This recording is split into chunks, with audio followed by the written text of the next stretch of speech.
Bueno, pues muchas gracias de nuevo a mi oficina por este espacio que nos brinda de tener diferentes temas filatélicos.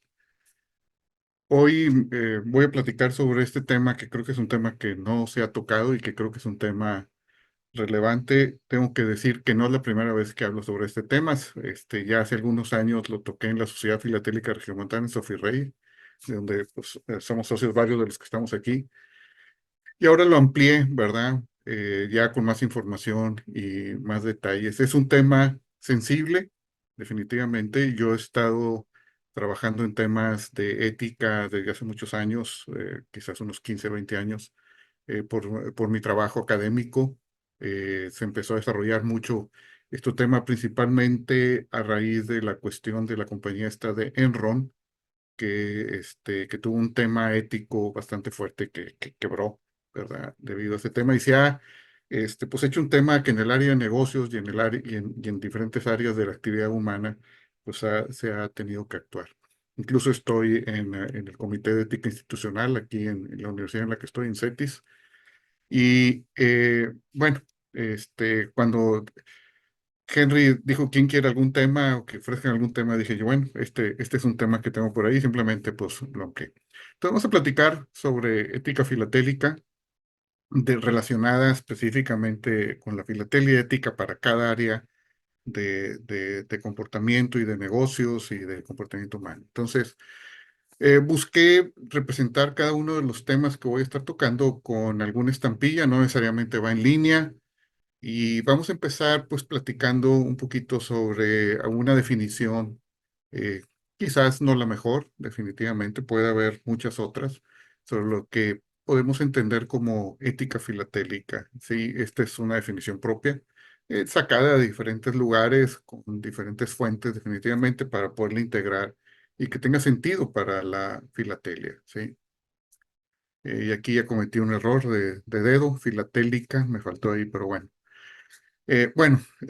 Principios y normas de conducta que deben seguir los coleccionistas de sellos postales para asegurar la integridad, honestidad y respeto en la práctica del coleccionismo. Esto incluye la autenticidad de los sellos, el respeto por la propiedad de otros coleccionistas y la transparencia en las transacciones e intercambios. Entonces, pues es todo lo que hacemos literalmente, ¿verdad?, dentro de la filatelia. Abarca varios conceptos, definitivamente. Algunos tienen que ver con integridad de lo que hacemos en transacciones. Todos los filatelistas nos hacemos de sellos postales de alguna forma y entonces pues esa transacción pues debe de ser íntegra, ¿sí?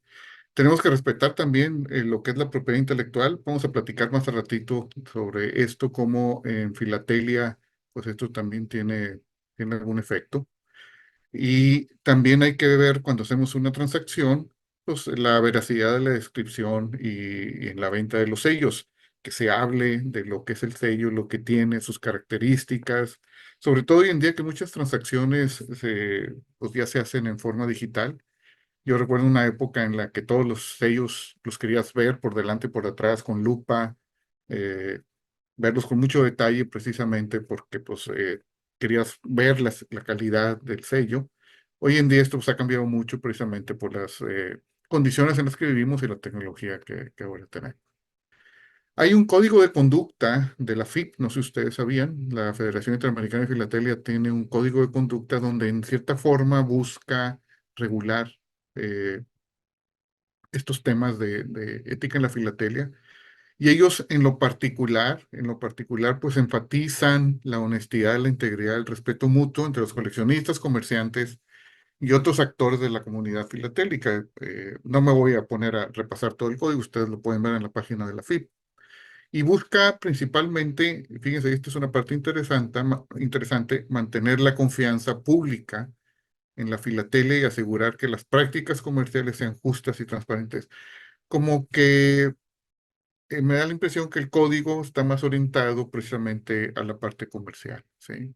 Sin embargo, sí toca temas relevantes que tienen que ver con integridad y honestidad, con respeto y dignidad, con transparencia, ¿sí? Cumplimiento de normas, y se refiere principalmente a los establecidos por la FIP, sin la evaluación y exhibición de materiales filatélicos, también la confidencialidad, ¿sí? Y a responsabilidades profesionales. Todos estos temas están mucho más detallados de lo que están aquí, por supuesto. Aquí los he resumido ampliamente dentro de este código de conducta de la FIP que los dice cómo comportamos. Sin embargo, la FIAF, y esto lo consulté también con Miguel Casillas, pues no tiene un código de ética, un código de comportamiento, una cosa por el estilo. Entonces falta ese documento que yo creo que puede ser complementario, sobre todo a la luz de que nos visualizamos un poco diferente y que no necesariamente todos participamos en las dos federaciones, que es relevante. Entonces, quiero platicar sobre temas puntuales de lo que tiene que ver con ética filatélica.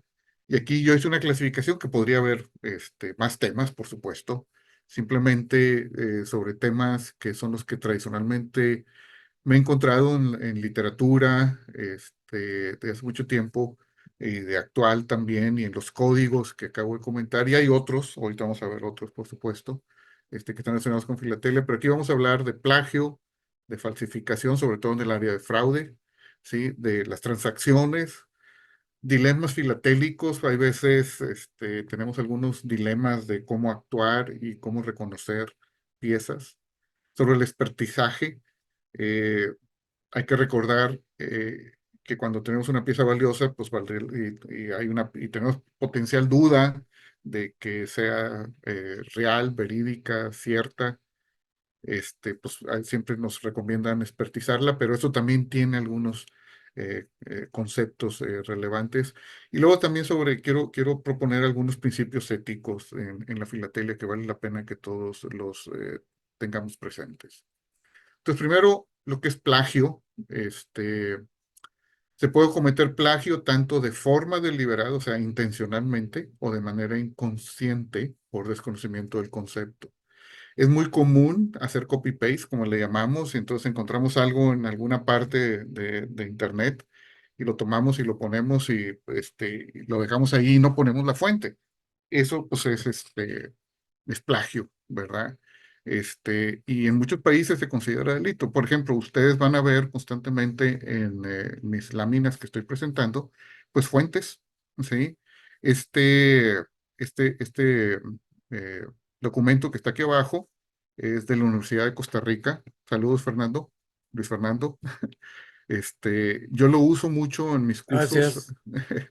Yo lo uso mucho en mis cursos porque es un documento muy interesante que habla sobre todos los temas de plagio y que tiene problemas, no nomás en ciertas áreas de conocimiento en general. Entonces vale la pena. Entonces ellos explican muy bien qué es plagio y hablan sobre esta parte intencional o no intencional. Y muchas veces por desconocimiento lo cometemos. Puse este timbre de las Olimpiadas de México 68, que como saben es una de mis áreas, del Discóbalo de Miró, y desconozco yo si sea de conocimiento público, pero se ha usado en más de un sello, definitivamente. Entonces, por ejemplo, esos, si no tuviéramos la autorización o no fuera de conocimiento público o de derecho público, sin que tenga un derecho específico para alguien, sería considerado como plagio, ¿verdad? Eh, ¿Cómo lo podemos ver? Bueno, pues cuando presentamos como propio un trabajo total o parcial sin ser el autor, ¿sí? O sea, generalmente esto va a implicar una actuación que puede ser de mala fe cuando copiamos, y el problema es que generamos un daño al autor original, porque la propiedad intelectual, el derecho de una persona de producir algo, pues es propio, ¿verdad? Aunque sea intelectual, ¿sí? Entonces hay que tener cuidado al copiar. Y es muy común que en sellos lo veamos. Aquí en México sucedió un tema cuando se sacaron los temas de la tuberculosis, de cuando salió Cantinflas, donde pues no tenían o hubo ahí un conflicto precisamente, de algo de esto y tuvieron que retirarlos precisamente por esto. Y ha sucedido esto. Vamos a ver unos ejemplos más adelante de otros sellos donde incluso han tenido que pagar pues valores, ¿verdad? Precisamente a reposición de esto, ¿sí? Puede ser, el plagio puede ser copiar cualquier objeto o copiar lo dicho por otro o imitar un modelo o reproducirlo de forma idéntica, ¿sí? Y esto pues está muy regulado realmente por una organización, que es la Organización Mundial de Propiedad Intelectual, ¿verdad? Que tiene su sede en Suiza, y pues lo podemos ahí ver. En la filatelia, pues se da también el plagio. Es la copia o reproducción sin autorización de diseños, marcas, cancelaciones o similares con cualquier fin que engañe o que lucre a terceras personas. Lo podemos ver como la copia o reproducción que se entiende que la realiza por alguien diferente al realizador productor original, generalmente reconocido. Miren, este sello que está aquí de Mepsi Rey 88, yo participé en Mepsi Rey y Jaime, creo que también, Jaime Benavides también estuvo por ahí, y la hermana de uno de los socios de Sophie Rey, pues diseñó los sellos, y me acuerdo que cuando nos mandó los diseños a Correo de México los tuvo que modificar. Pero algo que es importante es Correo de México constantemente cuida quién fue el diseñador original y lo menciona en sus sellos. Realmente, si ustedes ven sellos de otras partes del mundo, muy pocos mantienen esa, pues esa referencia, ¿verdad?, de quién fue el que diseñó esto. Y esto lo podemos encontrar en todo material filatélico. Cuando hacemos cualquier modificación es importante reconocer de quién fue el original, ¿sí? Y esto no es algo que haya sucedido en el 88, es algo que ha sucedido desde hace mucho tiempo y me encontré este sello que se me hizo muy interesante. Este, Quizás no sea lo que yo pretendo poner aquí, quiero aclararlo, y quizás algunos de ustedes me lo dirán. Pero fíjense, en Argentina, en 1856 se emitieron estos sellos, ¿verdad? En Corrientes, y en 1849 ya se había emitido, pues, este sello en Francia de Ceres, ¿sí?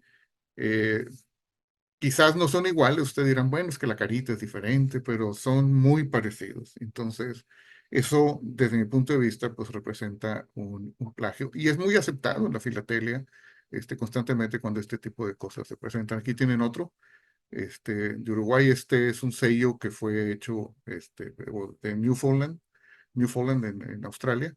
Y aquí ven otra vez diseños pues prácticamente similares o iguales, ¿verdad? No exactamente, pero esa es la parte que hay que cuidar. Cuando uno está trabajando con material que vas a copiar de algo, pues vale la pena reconocer de quién es, ¿verdad? Esto es algo más reciente, eh, y esto es algo que sucedió en Estados Unidos y ahí está documentado en Links y en el New York Times. Ustedes pueden ver las notas. Esta fotografía la sacó el Correo de Estados Unidos, este sello que está aquí en el 2011, y cometió un pequeño error. El artista, que no está aquí reconocido, lo tomó de la Estatua de la Libertad que está en Las Vegas, no de la de Nueva York. Entonces los rasgos son diferentes y obligaron, por una decisión de la Corte, a pagar derechos de autor y esta persona que fue el creador de esto, un escultor que se llama Robert Davison, le pagaron $3,5 millones por ese plagio que cometió el Muy bien, correo. Entonces Cristóbal. decía que este es otro ejemplo de plagio precisamente. Esta es una escultura que hay en Estados Unidos, creo que en Washington, sobre un memorial sobre la guerra de Corea. Al lado tiene los nombres escritos de todos los que murieron en la guerra. Y se emitió este sello en Estados Unidos en el 2003 y pues como 50 aniversario del fin de la guerra, y pues hubo una demanda precisamente del que diseñó el memorial y pues también le pagaron, ¿verdad? Daños y perjuicios, decía, por 680, casi $685,000. Esto fue hace tiempo, pero pues sigue activo este tema de plagio, ¿verdad? Que hay que considerar. Mencionaba en esta parte que hay veces el plagio no es tan claro. Aquí podríamos decir, bueno, pues quizás no es plagio, ¿verdad? Definitivamente, pero bueno, tiene muchos temas muy similares, ¿verdad? Los adornos, la forma en que está, las líneas, simplemente voltearon la cabeza y pusieron Hermes en lugar de Ceres. Es posible, ¿sí? Pues un diseño muy similar, muy similar. Entonces, pues bueno, tendría Tendríamos que cuestionarnos si es plagio o no, pero si aplicamos este mismo concepto, pues sí, lo verían como plagio hoy en día. Quizás en estos años no. Vean este otro sello. El original es de Estados Unidos, de entrega especial, y en República Dominicana, pues prácticamente 8 años después lo replicaron, prácticamente igual, con algunos cambios, por supuesto. Bueno, pues eso, otro tema que podríamos decir si es plagio o no. Y digo, no voy a poder presentar todo, pero definitivamente es un tema que es relevante. Este se lo pregunté a Manuel Arango para que me ayudara un poquito sobre este otro tema, porque también se me hizo interesante. En Colombia emitieron un billete desde 1963, que era este de 10 pesos oro colombianos, y en el 80 lo emitieron eh, pues con estas figuras, ¿verdad? Que eran muy particulares, de un parque que tienen, y luego se emitieron en Venezuela un sello con esas mismas figuras, ¿verdad? Bueno, otra vez, ¿es plagio o no? Pues sí. Eh, de quién comete el plagio original, ¿verdad? Sería todo un tema interesante, sí. Aquí tienen otro ejemplo, similar diseño, mismo impresor. En este caso lo imprimió la misma casa, impresora. Quizás se le hizo fácil simplemente cambiar algunas pequeñas cosas, ¿verdad? Ya estaba ahí y bueno, pues salió de esta forma, ¿sí? Que son temas que a veces los vemos, ¿por qué? Por facilitar trabajos. Bueno, entremos en otro tema, falsificación. En este caso nos referimos a imitaciones o copias principalmente fraudulentas o no oficiales de material postal o filatélico con la intención de hacerlas pasar como genuinas. De esto hay mucho material, definitivamente. Nos referimos a todo tipo de material postal o filatélico. ¿Sí? Y generalmente pues lo que se busca es obtener una ganancia. Y aquí hay varios tipos que podríamos ver. Uno son el fraude postal, que es engaño a la autoridad postal. El otro es el fraude filatélico, que es un engaño directo a los filatelistas, al igual que el falso filatélico. ¿Sí? Entonces, pues, creo yo que los podemos clasificar de esta forma. Vamos a ver algunos ejemplos. ¿Sí? Primero, el fraude postal. ¿A qué nos referimos en este caso? Eh, es que el material ha sido usado para engañar a algún servicio postal con la intención de evitar el pago de portes o cuotas. Es un engaño directo y muchas veces se hace con material original, falso o alterado, modificado. ¿Sí? Es algo que lo hemos visto y que muchas veces lo coleccionamos. Miren, este es un sello, una pieza de mi propiedad. La pieza fue recortada, el sello fue recortado, puesto de otro lugar, fue puesto sobre esto y sobre esta pieza y fue enviada, ¿verdad? Incluso pagó porte internacional. Sí, es algo muy interesante y quizás ustedes pues reconozcan aquí a dónde fue enviado, ¿verdad? La American Cultural Interchange, que por muchos años pues recibió mucho correspondencia principalmente de toda Latinoamérica, sí.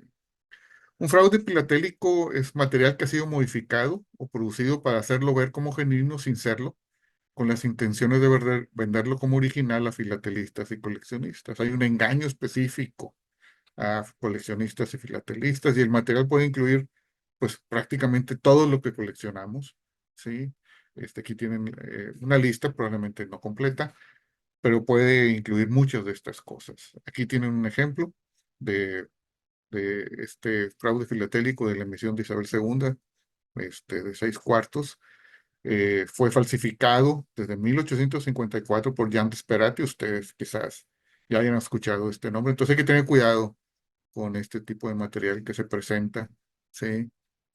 Aquí tienen otro ejemplo, otro certificado que especifica que es un material, una reproducción de Sperati, ¿sí? Es un fraude filatélico directo. Ahí hay gente que hoy en día colecciona los falsos de Sperati también. Bueno, hay coleccionistas para todo, ¿verdad? Aquí tienen, hay una publicación de no me acuerdo qué organización, que se llama Fakes, Forgeries and Expert Journal. Eh, no me acuerdo que tiene que ver con filatelia, está dentro de la FIP.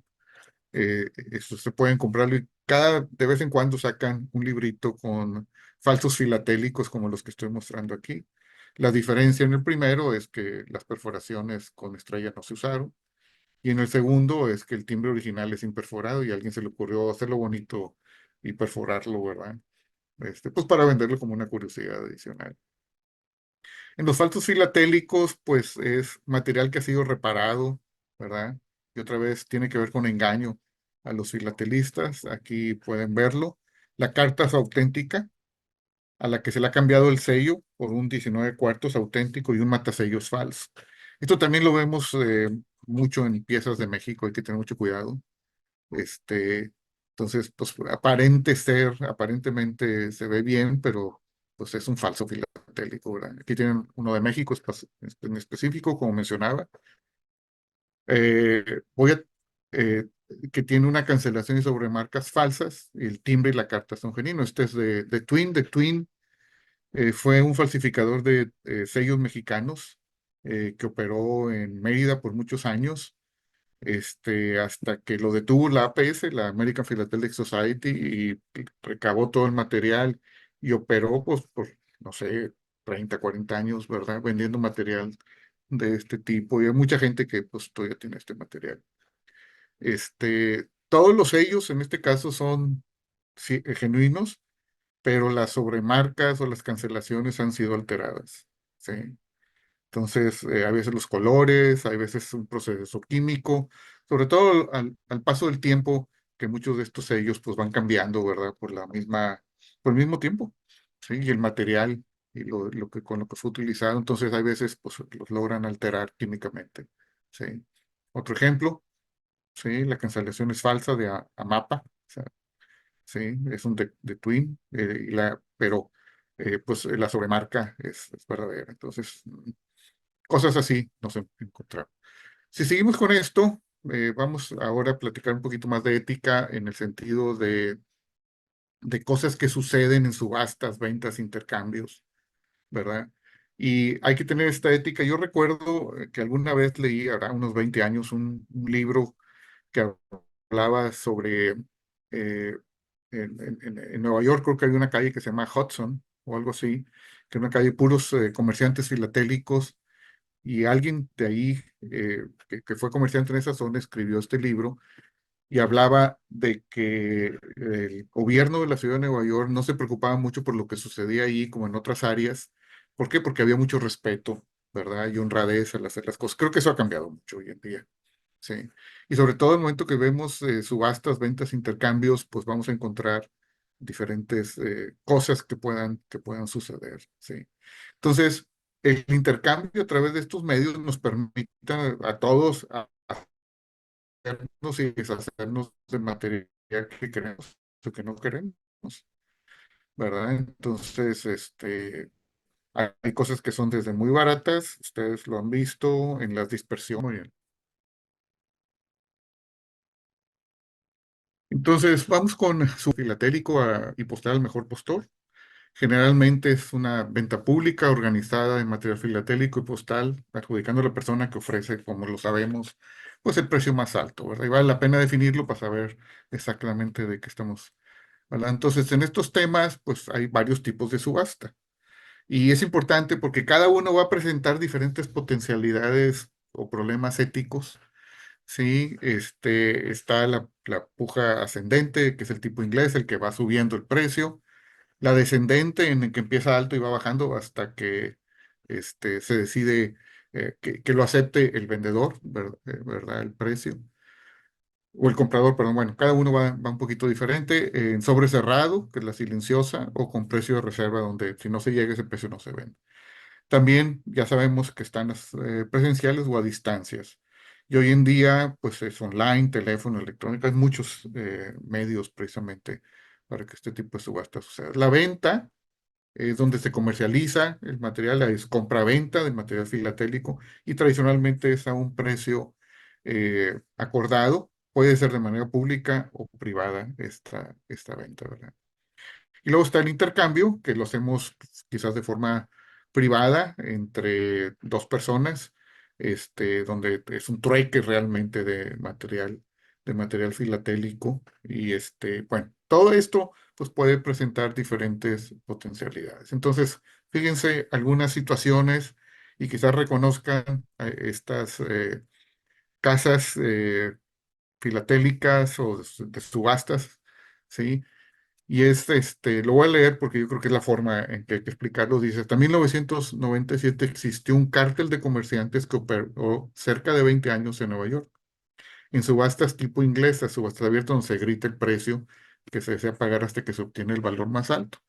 ¿Cómo operó este cartel? Bueno, por medio de subastas a precio alzado, que se conocen como knockout actions, donde antes de que se efectuara la subasta de interés, en un sobre cerrado, los miembros del cartel, estos que están aquí, sí, hacían sus ofertas, y entonces para no pelearse entre ellos y no llevar el precio más alto, se anticipaban ese precio, y nomás esa persona que había obtenido el precio más alto en ese acuerdo que tenían estas casas subastadoras, es la que participaba. Entonces, había una subasta importante, querían adquirir el material, sabían cuál era el precio que querían pagar, entraban todos a juego en un sobre cerrado, el que tuviera el más alto, ese es el único que empujaba.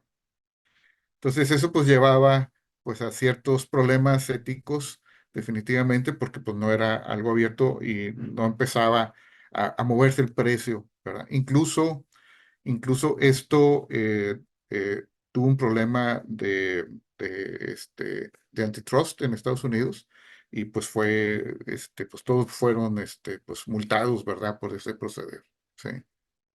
Hay veces, entre otros temas que podemos presentar de dilemas éticos es anuncios que sospechan o engañan.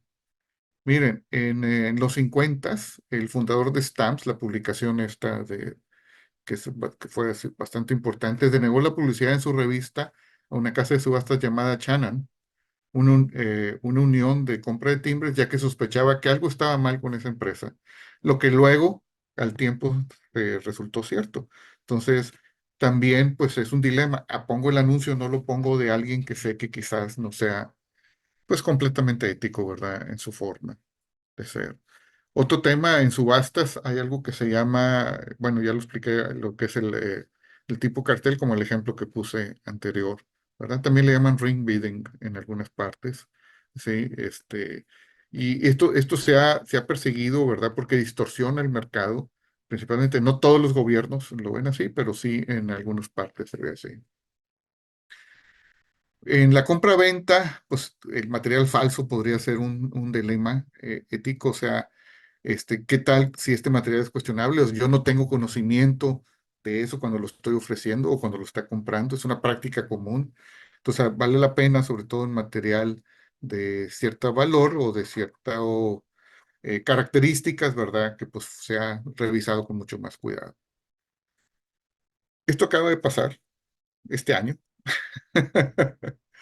Fíjense, esto es algo muy interesante. ¿Sí? La Royal Mail causó pena de 5 libras a los destinatarios que recibieron sellos falsos, lo que se ha incrementado recientemente. Han confiscado 1.5 millones de estos sellos que ustedes tienen enfrente. Y aunque ahora pues están buscando multar al remitente, muchos de estos han sido producidos en China. Entonces, ¿qué es lo que sucede? Pues entran al mercado, aquí ustedes pueden ver algunas diferencias en papel, ¿verdad? El auténtico, tengo entendido que es el de la derecha. Y pues el sello es prácticamente igual, ¿sí? Entonces, yo lo compro, lo uso, pero como no, el correo no tiene a quién echarle la culpa, dice el remitente. Ahora pues están buscando irse con pues con el que lo produjo, ¿verdad? Y envió la carta, cosa que va a ser un poco más difícil. Pero bueno, es parte de lo que nos vemos hoy en día con estos dilemas éticos, ¿verdad? Este, los timbres falsos, hay muchos de esto, yo me topo todos los días, o los bogus, o si ustedes quieren llamarle también, algunos dicen cinderelas, definitivamente, o etiquetas que no tienen valor filatélico, pero que hay mercados en los que los están vendiendo, ¿verdad? Y engañando probablemente a filatelistas, pues bueno, ¿por qué no mencionar que no son sellos de correo, ¿verdad? Cosas de ese tipo que valdría la pena. Bien, entremos al área de expertizaje. Como dije, es un tema que también creo yo que vale la pena. Eh, ¿Cuándo sería prudente realizarlo para evitar este tipo de temas de que nos tomen el pelo o nos engañen, ¿verdad? Cuando el material es demasiado bueno para ser verdad, ¿verdad? Ese es un área donde dices, oye, no puede ser, déjame checarlo con más cuidado. Cuando hay un nuevo descubrimiento, de algo que no habíamos visto en el pasado. Cuando el material tiene alguna historia de cierta falsificación, porque hemos encontrado, o sea, buscado precisamente este material y se ha visto que pues, se ha falsificado, o cuando se desea tener un certificado de genuino. Nomás hay que recordar una cosa, la tecnología a lo largo del tiempo cambia. Por ejemplo, en MEPSI, ahora que estoy como presidente de MEPSI, he estado viendo la parte de certificados de expertización y me han dicho que la tecnología ha cambiado y que algunas cosas que en el pasado se fueron certificadas como genuinos hoy ya no lo son, precisamente porque hubo más forma de detallar el análisis que antes se hacía. Entonces, conviene pues, ir certificando las cosas quizás cada 10, 20 años, ¿verdad? Eh, También para aquellos que son neófitos en el tema, pues convendría realizarlo cuando no se tiene la experiencia para reconocer o autentificar alguno de estos materiales, cuando se desea un alto grado de certeza de lo que se está comprando o cuando se busca material, ¿verdad? Para que se mantenga o incremente su valor en el futuro, sobre todo. Hay veces compramos material que pensamos que en el futuro va a tener valor más alto, pero imagínense que tengan estos problemas que acabo de describir, que la tecnología cambia y nos lo describen como falso, pues sí vale la pena estar presente en eso. Algunos tips para evitar falsos, ¿sí? Cuando se tenga el material, acuérdense que muchas veces no tenemos el material enfrente de nosotros, sobre todo hoy en día que compramos mucho digital o a distancia, pues hay que examinar la marca de agua, comprobar las cancelaciones que sean reales, a veces no se ven claras, ¿verdad? Bueno, verificar sobre marcas de todo tipo que estén ahí, observar la calidad del material, qué tan bueno es. Como quiera, ya les presenté algunas piezas que se veían muy reales, pero bueno, pues es parte de lo que hay que revisar. Muchas veces, simplemente viendo trasluz, podemos ver esto.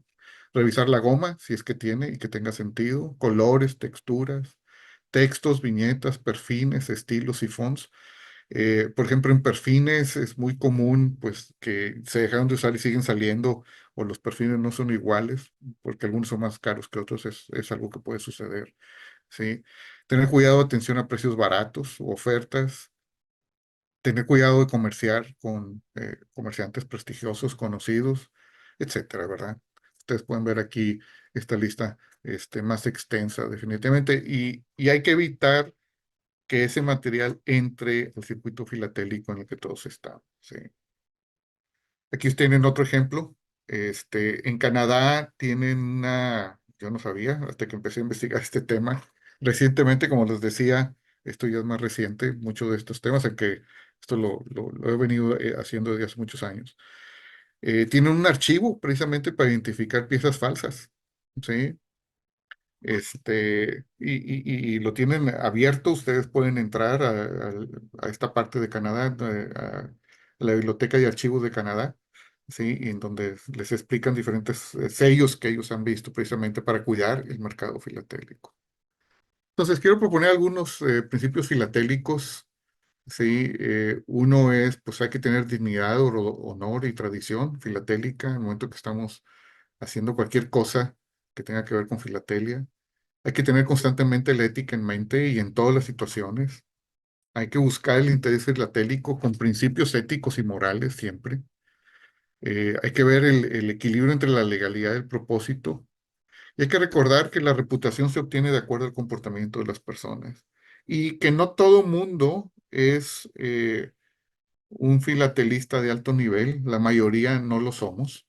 Sí, hay veces, pues, hay gente que nomás está acumulando y le gusta hacer eso y sus sellos probablemente no sean de mucho valor, pero les gusta hacerlo. Sí, hay otro que quieren coleccionar timbres, sellos, estampillas, simplemente para llenar huecos o específicos, llenar huecos de álbums o cosas específicas con ciertas características. O estamos los filatelistas, que somos un poquito más avesados en esto, y todos deben ser tratados con la misma cortesía, con los mismos principios que he mencionado. Algunas cosas adicionales, actuar siempre de buena fe, evitar hacer daño a otros, ser justos en todo tipo de transacciones, aceptar a otros sin distensión, informar cuando alguien falle en comportarse adecuadamente, notificar oportunamente sobre piezas falsas, modificadas, alteradas o simplemente diferentes, no porque no sean originales, probablemente sí lo sean, sino simplemente es algo que sale y cada rato sale material nuevo, ustedes lo saben. Algunos organismos que tienen códigos de ética, yo me fui nada más en la FIP, pero hay otros organismos que son aplicables a los miembros directivos y empleados, como son estos, la American Philately Society, la Stamp Dealers Association de Estados Unidos, la FIP, ya lo mencioné, la APTA de la Asociación Australiana de Comerciantes Filatélicos, la sociedad en Estados Unidos, que es la First Day Cover Society, en Canadá también está la Asociación de Comerciantes, y la Unión Postal Universal también tiene sus propios códigos de ética que cubren mucho del tema que he cubierto aquí. Finalmente, bueno, ¿cuáles son los posibles efectos de si no cuidamos la ética filatélica? Pues uno de los, creo yo, los más relevantes, porque todos podemos perder 10, 20, $50 o más, ¿verdad? Sin que nos lleve a la ruina, pero sí, yo creo que se afecta la preservación histórica de los materiales. Yo creo que ese es el tema más relevante filatélicamente hablando.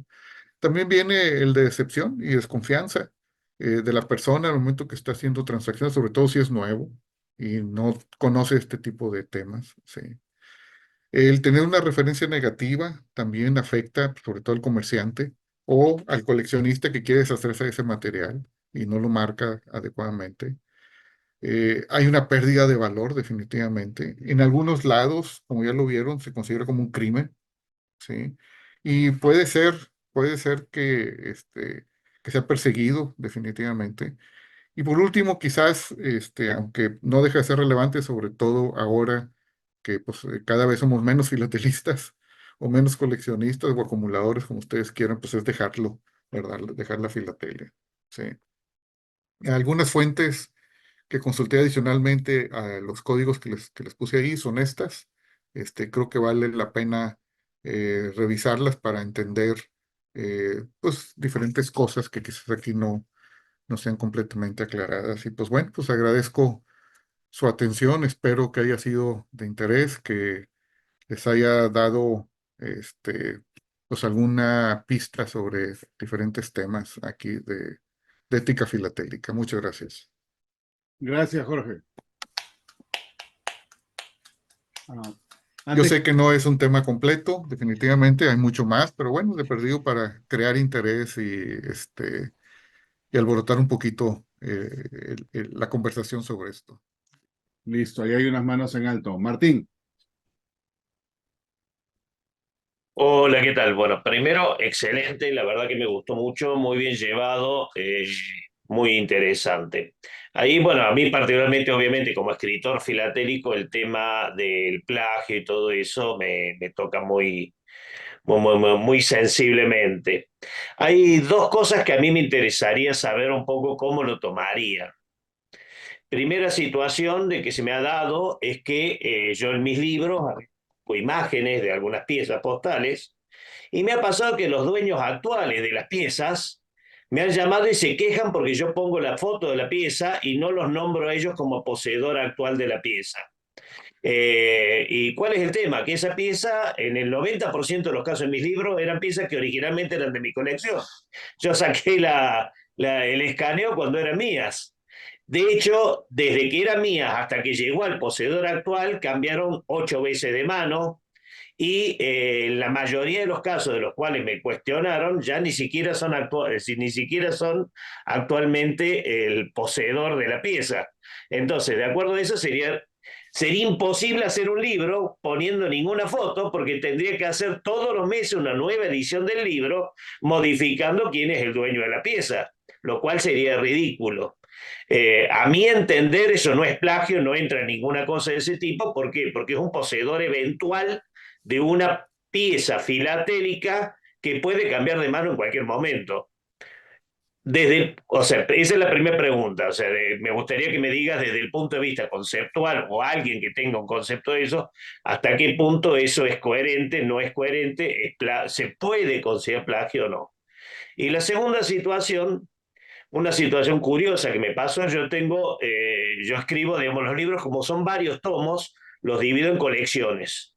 Yo tengo 3 colecciones de libros, 2 particularmente me generaron un problema, una vuelta. Una que es la Enciclopedia de Historia Postal Argentina y otro que es Los Ferrocarriles Argentinos. Resulta de que yo saco un libro de que es el catálogo de marcas de estafetas postales ambulantes del Ferrocarril Oeste. Ese libro, que tiene todas las marcas postales, como son marcas postales, tiene que estar en la Enciclopedia de Historia Postal Argentina porque es relevante, y la Enciclopedia de Historia Postal Argentina quedaría incompleta si no lo pongo ese libro, ese tomo ahí. Pero también es absolutamente relevante en la otra colección, en la colección de ferrocarriles argentinos, el Ferrocarril Oeste. Entonces, me pasó que en un presento, obviamente hago un solo ISBN por el libro, porque en realidad es un solo libro, pero cuando presento en una exposición, presento ambas colecciones y me anularon una de las presentaciones planteando que ese tomo era un autoplagio, porque estaba en ambas colecciones, en ambas colecciones. O sea, estaba en los ferrocarriles argentinos y estaba en la enciclopedia. Pero si yo lo quito, quedan incompletas ambas colecciones porque ese libro es necesario en ambas. Y no estoy haciendo plagio a nadie, porque en ambos casos soy yo el autor. O sea, es el mismo libro de mi autoría que lo pongo en ambas colecciones. Ahora, digamos, me quitaron digamos, me bajaron una de las presentaciones, me bajaron, no me dieron premio debido a ese tema. Y obviamente en la otra me bajaron puntaje porque decían que yo había hecho un autoplagio. Entonces, viene la pregunta, o sea, están las dos cosas. Primero, la fotografía, las imágenes, piezas postales de los libros. Y segundo, si yo el mismo libro lo presento en 2 colecciones de libros diferentes, de la misma editorial que es mía, y con el mismo autor que soy yo. Mira, la primera, hay algo que se conoce como dominio público, Martín. Entonces, hay cosas que son de dominio público. Eh, entonces, es bien importante identificar el material que estás poniendo se volvió de dominio público, sobre todo si fue tuyo o no.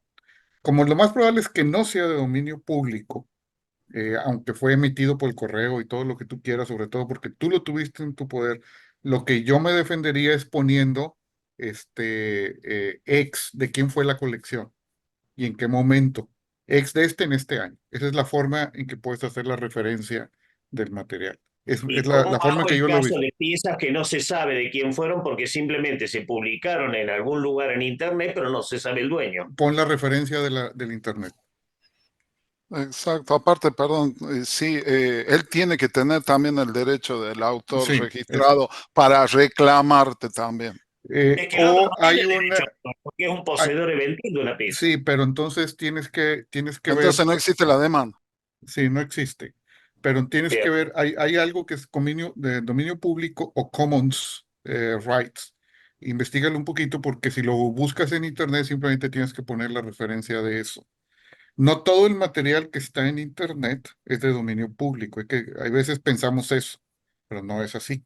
Entonces hay que tener cuidado con esa parte.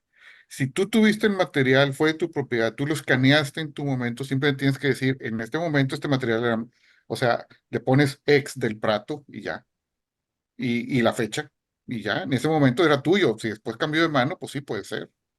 Sí, hay que O tener sea, me cuidado con esa implicaría parte. todos los libros aclarar, digamos, una por una, todas las Sí, imágenes que pongo con sí, eso.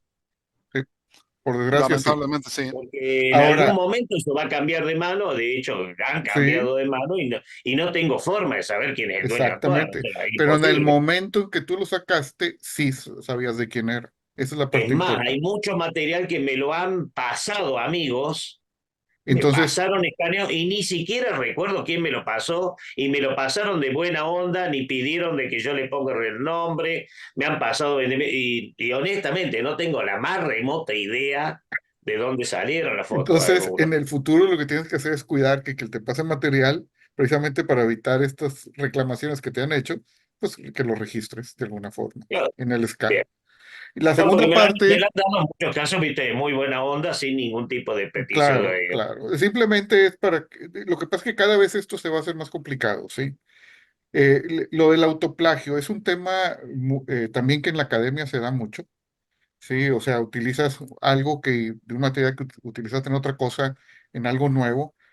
En el nuevo lo tienes que referenciar del anterior. Eso es todo lo que tienes que hacer. Pero si es un libro entero, el No libro importa, completo es el mismo y tiene un mismo ISBN y está registrado. y ya lo sé, pero dentro de ese libro hay material que utilizaste del libro anterior. No, es Porque que todo, es que no es que usé material, es el mismo libro, sino que pertenece a ambas colecciones. hay que Porque es necesario en aclararlo. la Enciclopedia Historia Postal y es necesario en la Enciclopedia de Ferrocarriles. Es Ok, exactamente pero el mismo libro, no tiene ningún cambio. déjame hacerte esta pregunta. ¿Salieron en el mismo momento, el mismo año, el mismo situación? ¿Se vendieron juntos? ¿Todo igual? Sí, porque de hecho hizo un único ISBN. Entonces tienes que mencionar en los dos cruzados, porque son dos tomos diferentes. Fíjate, en las enciclopedias lo hacen y lo mencionan. Lo tengo que aclarar de que está también en la otra y en el Sí, otro tengo que aclarar. O sea, en realidad tendría que hacer dos ISBN diferentes. ya, sí, tendrías que cruzarlos. Porque Sí, si le cambio algo, ya no es el mismo libro. sí, sí, sí. Esa es la forma de evitar el otro plagio. Y el momento que te lo reclamen, pues decir, yo lo estoy poniendo aquí y ya queda claro. Es común el autoplagio y muchas veces es sin saber lo que se hace, como el caso que tú estás mencionando. Ujú. Más Claro, común de lo porque que no hay una creemos. intencionalidad de plagio. De hecho, soy Sí, autor de ambos. O sea, sí. es un solo libro y a tal punto que inclusive no hice dos ISBN para evitar justamente ese problema, que haya ningún tipo de cuestionamiento. Ah, sí, es que te digo. No, no, es que es una duda curiosa, ¿viste? Porque es una situación atípica que me pasó, por eso Ahora, quería para preguntarte. que lo hagas con más cuidado, yo te recomiendo que hables con un experto en Argentina. Estás en Argentina, ¿verdad? Sí, De propiedad intelectual y que te lo explique con más detalle cómo lo puedes proteger. Y que claro. no te lo No, consigan el por... problema en realidad no Sí, tengo ningún porque problema proteger porque varía ya de no me acuerdo a los fuiste mí mismo. países. El problema más que nada que me lo mocharon en una exposición, digamos, o sea, no me Bueno, lo ahí, tomaron como válido. Si me ahí, ¿qué te permiten digo? una intervención ahí, pero fundamentalmente es el mismo libro, entonces, a menos que tengan dos carátulas diferentes, estamos hablando de un libro, escrito dos veces, ¿no? Claro, el mismo libro, sino que Entonces es un pertenece a, libro. que le cambié la carátula por una cuestión digamos, de que el formato de la tapa responde a la colección en donde está, pero adentro aclaro que está en ambas colecciones. Ok. En la primera parte del libro, aclaro que ese libro pertenece a ambas colecciones. Mm. Pues a lo mejor Bueno, pero es un actuaron libro. correctamente, Martín, no sé, tendría que verlo. También pudieron actuar mal. O sea, ¿Cómo? también existe la posibilidad de que se hayan equivocado y Sí, hayan actuado con demasiada severidad, sí. con ganas, También, obviamente. con ganas de castigar, tú tienes que hablarles más bonito. Nunca Los me dos pongo a libros cuestionar tienen lo la que me ley de ponen en el jurado. depósito, los dos libros tienen la ley de que queda hecho el Un libro. depósito de la ley 11723. Sí, Ah, Sí, pero eso, porque es un solo libro, no son dos, Exacto. sino o que lo sea, estoy presentando en dos colecciones diferentes. claro, pero el depósito de ley implica una serie de condicionantes que creo que a lo mejor deben haber pensado que vos querías pagar el segundo más barato o haber omitido algo de No, eso no y creo No, que no, los no, jueces está todo filatélicos legal, si está digan ahí, eso. se viene registrado todo. Sí, bueno. la verdad es que si en Argentina sucede lo mismo que en México, que simplemente se lleva el material, se registra, realmente pocos revisan los detalles, así como tú lo estás mencionando ahorita, Martín, pues te lo van a registrar y te van a poner o el mismo ISBN o dos ISBNs de dos publicaciones que se ven diferentes. Entonces, bueno, ahí probablemente, como dice Jaime, que es lo mismo que yo pienso, fueron un poco severos contigo Mm, al discriminar. lo más probable. Sí. ¿A qué hora puedo Sí, no, hablar? nunca me pongo a Sí, cuestionar el Estado. En ese sentido trato de ser objetivo. sí. Tenemos manos en altos, ahí está Jaime y luego está Luis Fernando. Pero si Luis Fernando Muchísimas va a gracias. tocar, si Luis Fernando va a tocar el mismo tema, por favor, Luis Fernando, porque yo Listo. sí quiero Muchas cambiar. gracias, Jaime, especialmente porque tengo un pequeño compromiso y tengo que retirarme. Le voy a pedir perdón a Jorge porque me ha gustado mucho la charla y coincido con él en que tenemos que darle continuidad a estos temas. Precisamente un tema central en la ética es la ética del juzgamiento, que yo ya propuse aquí un modelo para trabajar ese tema en la capacitación de los jueces. eh, eh, Porque los jueces que tenemos en este momento no saben nada de ética. Para empezar, lo más sencillo, ¿cuáles son las fuentes de la subjetividad? Y los que menos sabemos cuáles son las fuentes de la subjetividad, por supuesto, somos los coleccionistas. Pero me voy a referir en orden primero al tema del material registrado, no registrado, etcétera. También yo propuse aquí, Jorge, si te acordás, la importancia de que nos moviéramos muy activamente en Creative Commons. Ujú.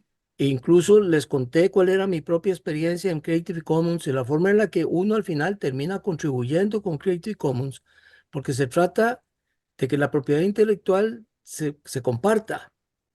Y ahí tenemos incluso contradicciones serias, porque hay gente que ha cogido, no sé, a hacer demasiado públicas, Alfonso Molina, las revistas que son propiedad intelectual de algunos que escriben revistas, y nos cuesta a veces pensar que la gente debería pedir permiso para leerlas o pagar como asociado de los que tienen derecho a leerlas. Creative Commons es precisamente lo contrario.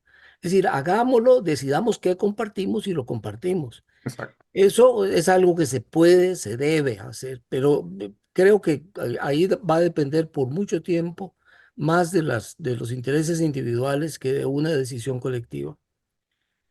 En relación con el otro tema, el tema de la subjetividad, que en algún punto tiene que ver con malos juzgamientos, severidad de los jueces o ligereza de los jueces. Yo he sido editor desde los 18 años y ya tengo 76. Y he trabajado en este mundo toda mi vida. Y soy juez de literatura en todos los ambientes. Y yo asumo toda la responsabilidad de lo que Del Prato acaba de decir ahora aquí, pero no tengo por qué darle explicaciones, porque mi privilegio de juez en su momento se explicó.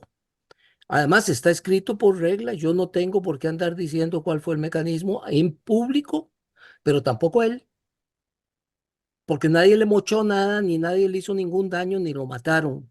Recibió buena calificación en lo que era calificable, pero no puedo ir más allá de lo que estoy diciendo. Lo que es bueno para la gansa tiene que ser bueno para el ganso también. En ese sentido, y lamento tener que irme de verdad, porque sé que esto puede causar polémica, pero tampoco estoy dispuesto a participar en una polémica sobre ese tema tan específico, tan personal. El tema con el autoplagio en las universidades, y Jaime, perdón, Jaime, Jorge lo conoce y algunos otros lo conocen, lo hemos vivido porque en las universidades el autoplagio se refleja en el sueldo. Y entonces, cuando estamos en las comisiones de obra intelectual en las universidades y tenemos que asignar puntajes, y los puntajes se asignan sobre obras que hay autoplagio, las reglas del autoplagio aplican con la mayor severidad, porque se reflejan en el sueldo. Si se le da un punto o dos por una determinada obra que ya había sido calificada, se le están duplicando los beneficios del sueldo.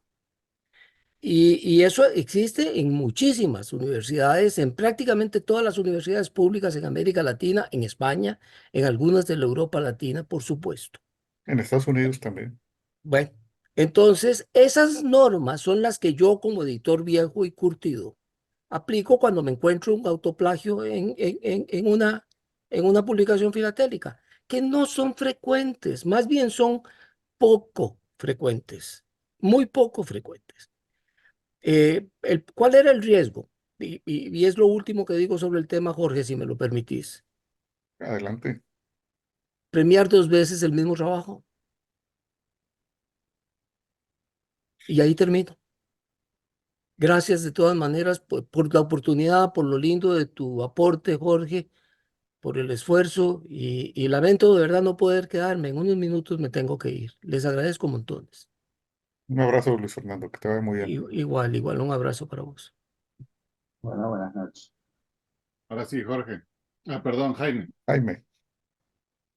Bien, bien. Pues yo quiero cambiar de canal. Yo quiero cambiar de canal y saltar a la hora que estás hablando de ética ya al plano criminal.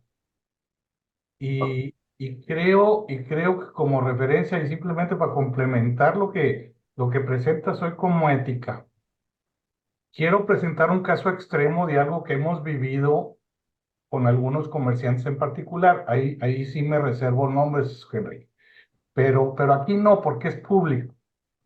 Y a muchos de nosotros nos va a resultar familiar cuando veamos esto. Voy a compartir una pantalla.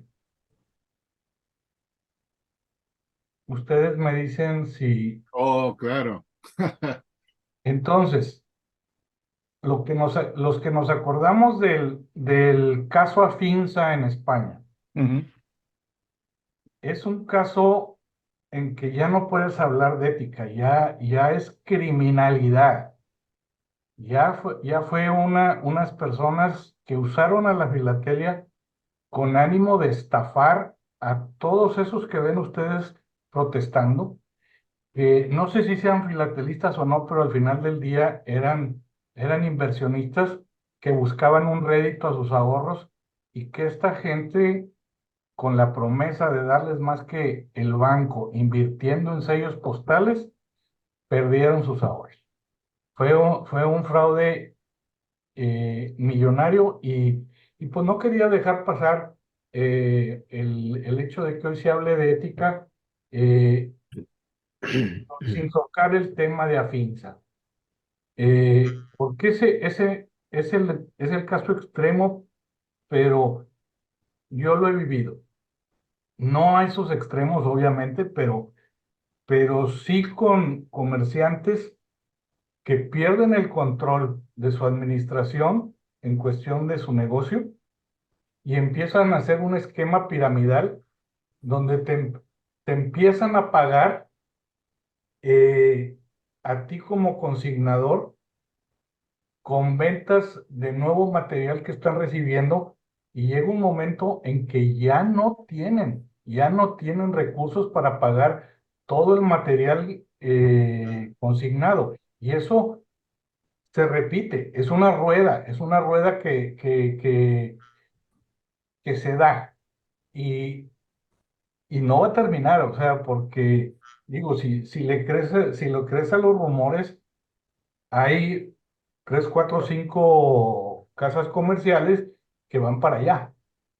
Entonces, nada más, ahí hay que tener mucho cuidado a la hora que vayas a deshacerte de parte de tu colección o de tu colección, de no caer en la trampa de estos estafadores o de estos malos administradores. Vamos a darle el beneficio de que no había malicia en un principio. Eh, pero eso ya simplemente su negligencia administrativa o su negligencia comercial los llevaron a tirar por la ventana cualquier valor ético que pudiera haber existido. Entonces, creo que es importante también sumarlo a eso porque muchas veces pues, es la fuerza de la necesidad de cubrir. Es como un jugador que lo andan buscando del casino por todo lo que debe. Entonces, pues nada más entonces estar alertas porque algún día nos tocará a nosotros deshacernos de nuestras colecciones. Entonces, ese era el punto que yo quería agregar al tema hoy. Pues sí, ese es un tema también relevante, Jaime. Yo no lo toqué, definitivamente, pero sí es un tema muy relevante. A mí me tocó estar en la exhibición de Madrid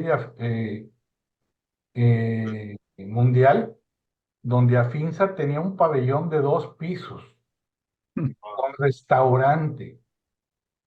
Tenía una sala para atender a sus clientes estrella. eh, regaló paquetes de que contenían cuanta cosa querían meterle ahí para los niños, para todos los visitantes, todos los niños salían ahí con su bolsita con sellos y un álbum y chanelas y, en fin, todo eso era gratis y todo eso era Afinsa y esto cortesía de Afinsa y aquello cortesía de Afinsa. Claro, lo estaban pagando con dinero de gente que estaba invirtiendo con ellos. Y a la hora que llegaron a pedir ese dinero de vuelta, pues ya no había dinero que regresarle. Es un tema que cae aquí, definitivamente, Ujú, definitivamente. ujú. Federico. Bueno, buenas noches a todos y bueno, eh, saludarlo al señor Jorge Weiss que hizo esta exposición, porque de una forma u otra, bueno, cuando me tocó hablar a mí en lo que fue, digamos, la exposición que hice, traté en parte este tema, quizás porque, bueno, era uno de los temas que tenía que tratar junto con todo lo que hace al valor y al estudio de los sellos. Y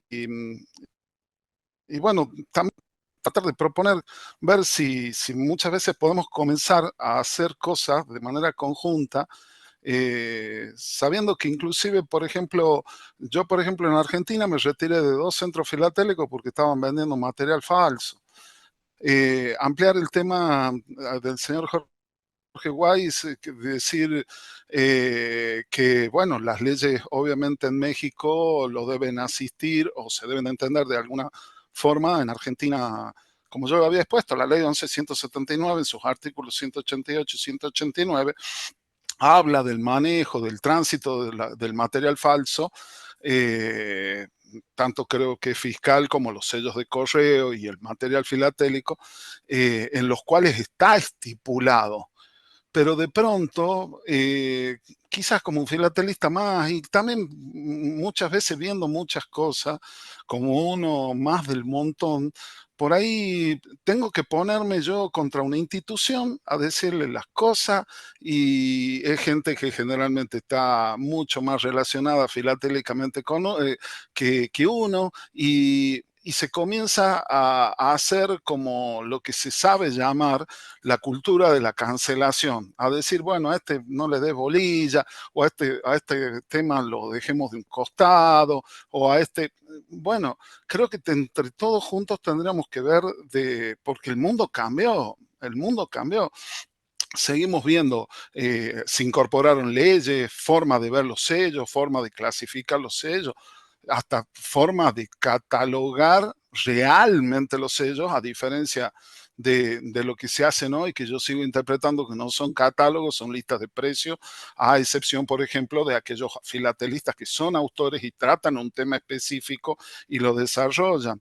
Pero ver si entre todos ahí poder digamos, con los valores que, por ejemplo, en este caso expone el señor Jorge Weiss, que es la ética en la filatelia, tratar de ver también de comenzarle a dar un cambio.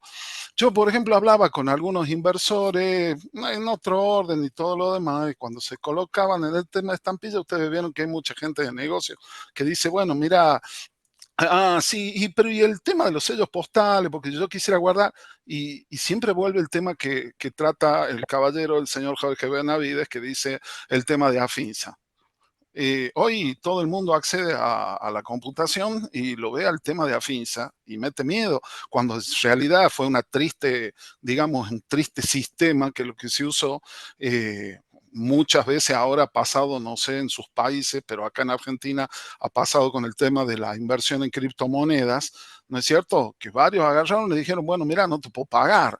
Y son casos de diarios, de estafa, grandes y todo lo demás, y embaucan a la gente. Y la imagen en la filatelia ha pegado muy duro. Entonces yo los exhorto a que podamos ver si el código de ética lo podemos poner, formarlo entre todos, hacerlo entre todos, o al menos los que son abogados, o por ejemplo los facultativos, como creo que entiendo que dijeron que el señor Jorge Guay, pero comenzar a hacerlo porque hay mucha gente que cuando ve todo este tema de falsos en la filatelia y comenzar a dar también ejemplos reales, porque si de pronto hay un centro filatélico que va y te vende cosas falsas o no interpreta el material, eh, por ejemplo, los días pasados, uno de los más importantes estaba intentando rematar un Rivadavia de 10 centavos del clásico, estaba cortajeado por todos lados.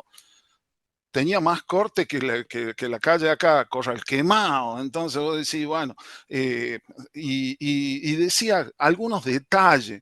¿Qué detalle? Tiene menos, ya tenía menos de estampilla eso que cualquier otra cosa. Y es por ahí como que creo que los filatelistas de más abajo o los que estamos más comunes, vemos que todo ese tipo de cosas pasa en ámbitos y en entidades filatélicas o en gente que tiene un cierto manejo del mercado filatélico, sobre todo del comercial y financiero, y vos ves cómo pasan las cosas y decís, pero entonces que el único idiota que ve las cosas soy yo. Y no es así. Creo que los exhorto a todos a alentar con palabras a ver que si se puede hablar más de estos temas, de poder comenzar a sincerar otras variables, de poder comenzar a mover, ¿no es cierto? Por ejemplo, no hay comisiones que evalúen las publicaciones desde el punto de vista filatélico, porque después cualquiera nos cuenta, cualquiera nos entra y nos cuentan los pollos dentro del gallinero, y es como que no, ahí faltaría muchísimo más al respecto. Entonces yo lo felicito al señor Jorge Weiss, lo exhorto a que siga ampliando todo eso, y la verdad que es algo que creo que sin lugar a dudas va a recaer en un beneficio para todos los filatelistas. Muchas gracias y disculpe No, la pues molestia. gracias, no, no, pues gracias a ti, Federico. La idea de esto es, pues, hemos estado platicando de muchos temas aquí en mi oficina y yo creo que este es un tema que falta, platicar todavía más con más detalle. Gracias, Por supuesto, gracias. por supuesto. Ok. Jorge, yo tengo un par de cosas. Primero, gracias por tocar el tema porque estos temas son sensibles, ¿no? Y muchas veces hemos tocado ética sin decirle ética porque eh, diferentes grados de ética existen en casi todas las actividades de la vida, desafortunadamente.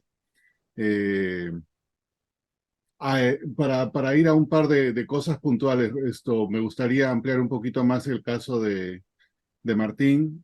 Un libro presentado con dos carátulas diferentes sigue siendo un libro, entonces quizás la interpretación que dio Luis Fernando es la Sí, precisa. es correcto. Un libro con dos carátulas diferentes puede deberse a muchos motivos, entre Exacto, ellos los que Martín acaba de mencionar.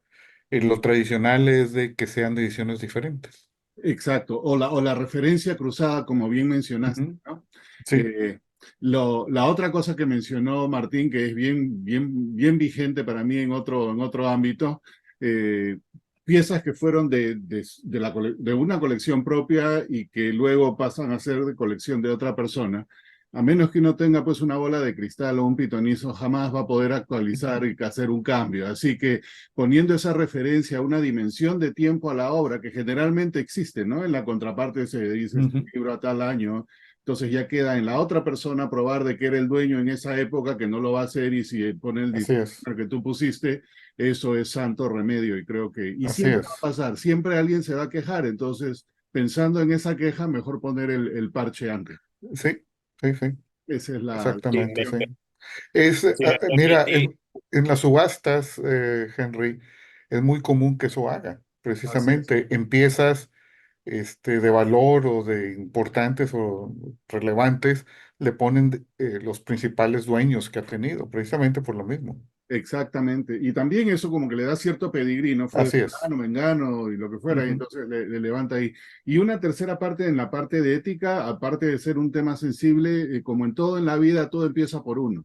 Así que lo que comentaba Federico, lo que comenta Martín, lo que comentan todos, ¿no? A veces se tratan de tocar temas sensibles y la gente se siente corta al hablar en público y hay quienes no nos sentimos cortos de hablar en público. Pero mientras existan, digamos, más que evidencias a veces de ciertas actitudes, comportamientos o lo que fuera, es cuestión de tomar posición, porque desafortunadamente en Filatelia somos tan pocos que para que entre gente nueva tiene que haber un cierto nivel de confiabilidad y de trust, como le dicen acá, ¿no? Porque uno se demora toda la vida en construir trust, pero una sola acción a veces hace que lo pierda en un segundo. Entonces esa constancia, esa disciplina, esa continuidad creo que es importante y todo empieza por uno mismo. Si me Muy cierto. permitís una cosita, disculpa que quiero aclarar bien. Primero, no quiero que quede como que yo me estuve en desacuerdo con el jurado en el momento. Planteé la pregunta para evitar tener el problema nuevamente y para Claro, saber cómo debo hacerlo correctamente. En su momento, el jurado fue excelente, me planteó de que se interpretaba así, que, digamos, de que me lo sacaban para no, digamos, que no quede como premiado dos veces la misma obra, por más que era un solo tomo de la colección, lo cual fue correcto y estuvo muy buen fundamentado. O sea, no, digamos, por eso no fue intencional, digamos, por eso no nombré ni la exposición, ni el jurado, ni nada, para que no se tome mal. Aclaro, el jurado en su momento fue Luis Fernando Díaz y fue excelente la jura que hizo, ¿no? Aclaro por las dudas que no, sí, de que no vaya a quedar como que fue un mal jurado o fue mal planteado, sino que quería encontrar la forma que yo legalmente pudiera llegar a plantearlo y que no pase de nuevo.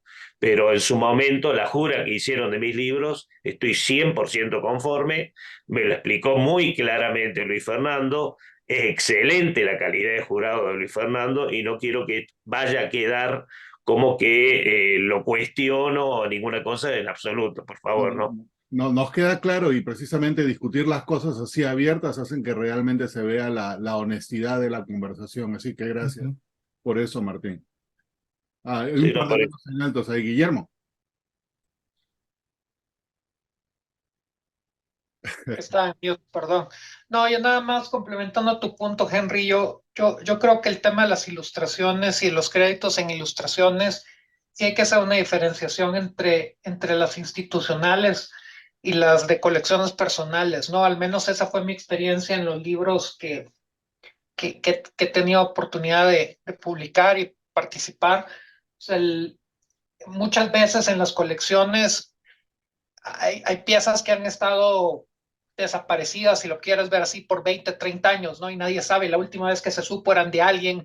Entonces, muchas veces lo que usábamos era ex colección tal persona y bueno, o sea, como tú dijiste, la imagen se tomó en ese momento y se da el crédito. O sea, nosotros, por ejemplo, usábamos mucho ex Leo Harris, ¿no? En el tema de filatelia y es un nombre que medio mundo conoce que está relacionado con perfilatelia, ¿no? Entonces, pero donde sí fuimos particularmente puntillosos fue en el tema de conseguir aprobación de las casas de subasta o piezas que literalmente tuvimos que escanear los catálogos o usarlas a veces de internet y entonces sí tomamos la precaución o el trabajo de pedirle a todas y cada una de las casas de subastas que usamos imágenes o les pedimos la imagen y nos la dieron a 300 dpi, o les dijimos, ¿sabes qué? Lo vamos a escanear de tu catálogo, le vamos a poner colección, o perdón, cortesía, casa subasta X, Y, Z, y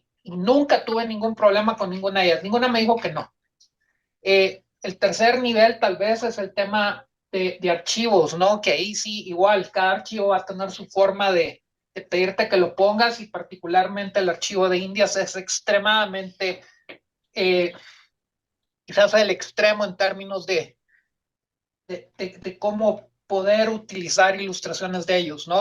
Tienes que firmar hasta un convenio con el Ministerio de Cultura y solo lo puedes usar en esa publicación y bueno, hay una serie de limitantes por ahí, ¿no?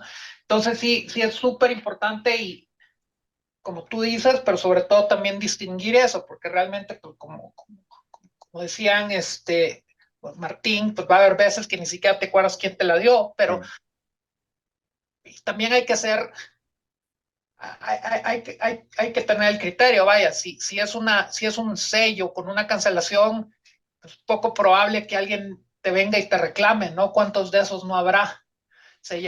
Pero nosotros solo poníamos la proveniencia, provenance en, El en sobre, origen, el origen. el origen, sorry, perdón, No te en, preocupes. ya la pochada estuvo buena hoy, en sobres. O sea, lo demás, si eran pruebas o si había más de una prueba, poníamos sobres y ensayos. Si había más de una prueba, pues realmente, pues muchas veces eran de mi colección, ¿no? Entonces ya ni siquiera ponía mi nombre. Pero bueno, era un comentario complementario al de Henry. Gracias. Sí. Sí, Bueno, pues cae en el mismo tema de lo que hemos platicado. O sea, el poner la referencia de dónde viene el material es crítico. O se puede hacer crítico. ¿Verdad? Gracias, Guillermo. Jaime. Y complementando el complemento, porque a mí también me ha tocado eh, ilustrar publicaciones que hemos sacado acá en México. Eh,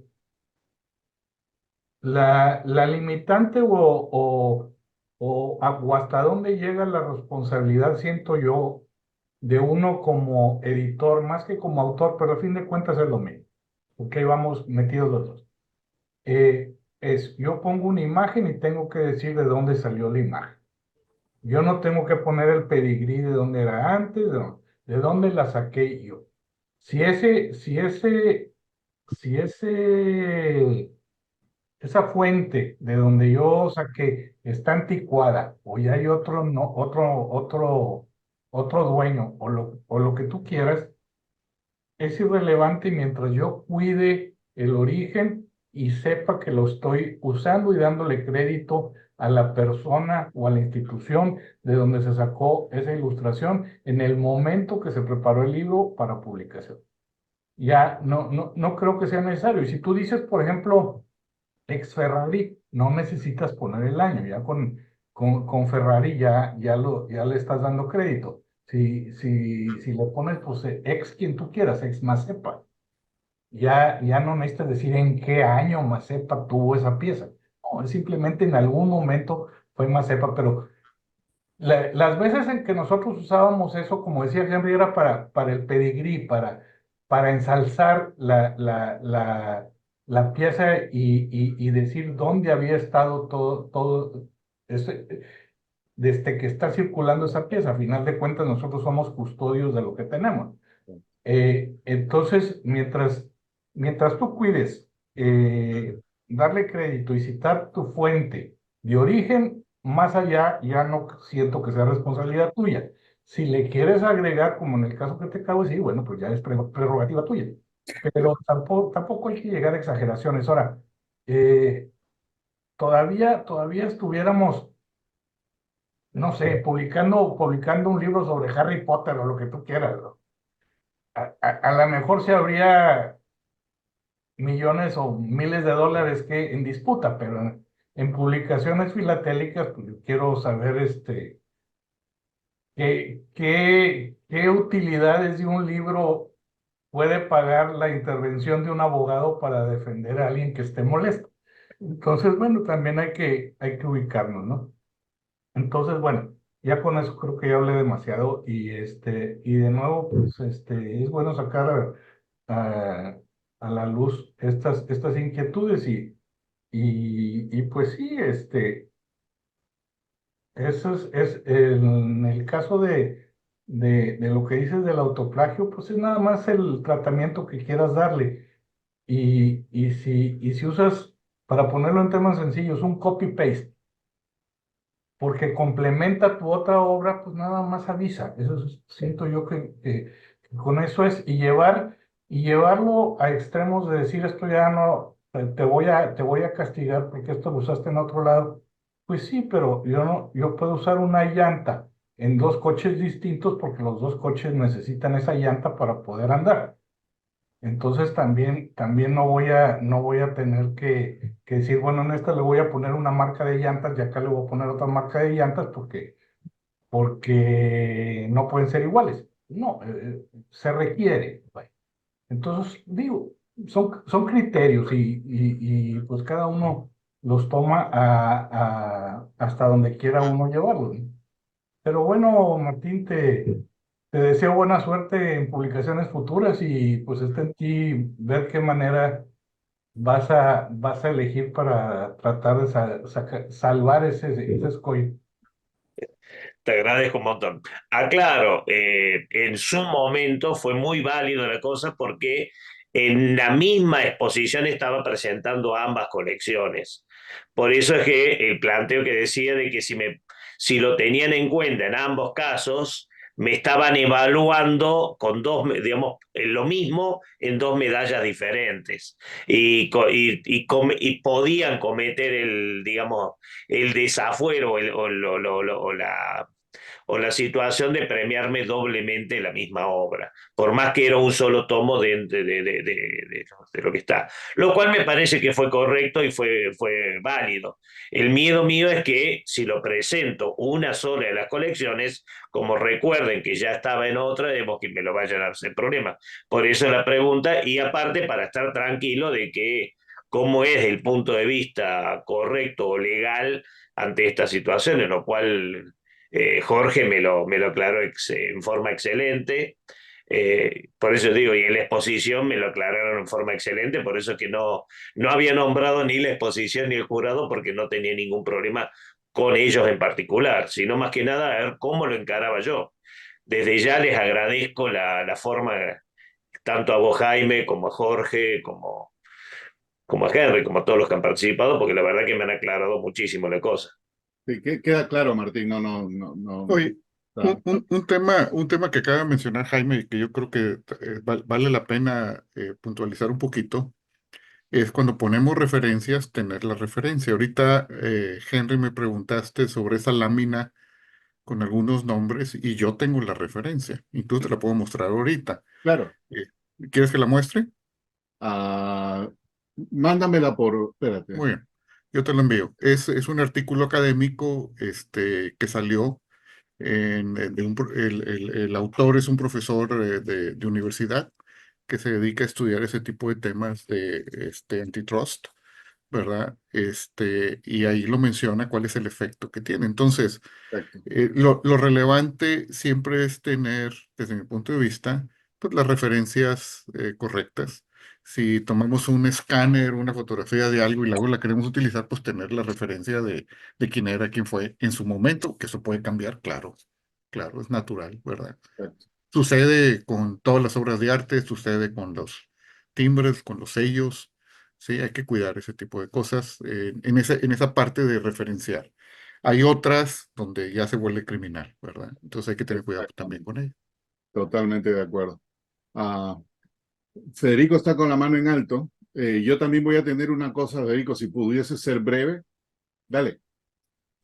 Sí, no, ampliar lo que había dicho en dos cositas, ver también qué es lo que pasa con aquella información, que por ejemplo hay libros que ya no salen más, están, por ejemplo, en Argentina hay varios y se siguen consultando. Por ejemplo, uno que supo emitir el señor De Luca, que trabajó, pero fue un funcionario del correo que emitió 2 tomos de una obra que se usa bastante en Argentina, prácticamente si para el especialista en Argentina es constante. ¿Y qué pasa porque se hicieron 1500 ejemplares y hoy no quedan 1500 ejemplares? Y si los tienen, hay gente que los tiene eventualmente, salen muy pocas veces a la venta. Eh, de Pero hecho, el señor ahí, Fernando Díaz. Federico, ahí es muy fácil. ¿Quién tiene los derechos de autor del libro? Si los derechos de autor Claro, eso ya también, a lo que voy fenecieron es que sí, debiéramos exhortar a ver cómo se puede. No, en este caso, por ejemplo, se hizo con fondos de la nación. ver cómo, si puede existir una comisión, algo o alguien o un conjunto de filatelistas que sepan hacer y que se pueda, ¿no es cierto? ¿Por qué? Porque se andan vendiendo los libros y vos comenzás que todos quieren comprar los PDF o todo eso es todo material copiado y que por ahí se divulga y lo estamos haciendo. Y por ahí también ver la falsa acción de lo falso. Y para terminar, por ejemplo, se ven en los hilos de la subasta que si lo tuviéramos que aplicar a la ley, lo que se hace en la subasta en, eh, digamos, vendiendo estampillas y sellos postales, está mal también. Entonces, no solo que se viola el procedimiento y la venta, sino que también el procedimiento es oscuro. Por ejemplo, se toman ofertas bajo sobre y te van leyendo el bajo sobre de manera constante a medida que te va avanzando la. Vos decís, no, las ofertas bajo sobre se leen antes y vos ves de que te las van aumentando y todo eso se hace entre filatelistas porque hay un filatelista que quiere la pieza y alega no estar presente en el momento, pero tampoco se puede ir subiendo la postura, eso es contra la ley, entonces no solamente estás fallando a la venta del sello, sino al proceder valga la redundancia, del procedimiento de venta o del modo de venta. Está, por ejemplo, otra cosa que se sabe hacer es que a la subasta, en el caso de Argentina, la debe, y más si se está haciendo dentro de una entidad filatélica, la tiene que hacer un martillero público. ¿Y por qué? Porque es por cuenta y mercadería de tercero. Muy distinto es si un negocio dice, bueno, yo vendo esto. Bueno, eso es otra historia. ¿Por qué? Porque es un negocio a la calle, es un comerciante, tiene otro tipo de facturación y todo lo demás. Pero ahí también hay que ver de que entre filatelistas, quizás sin darnos cuenta, también nos estamos perjudicando. Entonces creo que también exhorto a que se analice todos los procedimientos que sean o que sean inherentes de los cuales se valen los filatelistas para obtener o inclusive hasta comprar o validar mercadería que no corresponde en ese sentido. Eso también, no sé cómo será en su país, señor Jorge Weiss, o en todos los miembros que En están cada acá, país, pero no sé.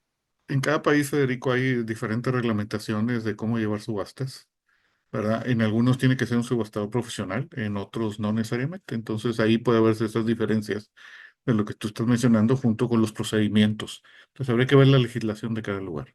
Claro. Sí, sí, en ese caso, por ejemplo, en este país, no, lo que yo advierto, no se permite, cualquier persona y más representando a una entidad filatélica, no se puede poner a subastar o a rematar material de terceros. Lo debe hacer por medio de un martillero público. O sea que también la institución le erra al procedimiento y después lo usa mal al procedimiento.